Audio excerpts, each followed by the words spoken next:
Hey guys, as you get ready to start prepping your beds to do your annual color, something you need to remember is the soil that you're going to use. You can't just go out there and plant in normal clay or even landscape mix for that matter.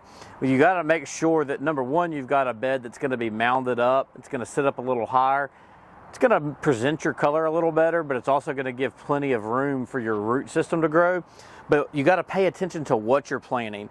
And when you use a normal compost, what it tends to do is it'll clump up and it won't let those roots go. We use one that's cut with like a white beet sand. You don't want to use river sand, you want to use a beet sand because beet sand doesn't have weed seeds in it.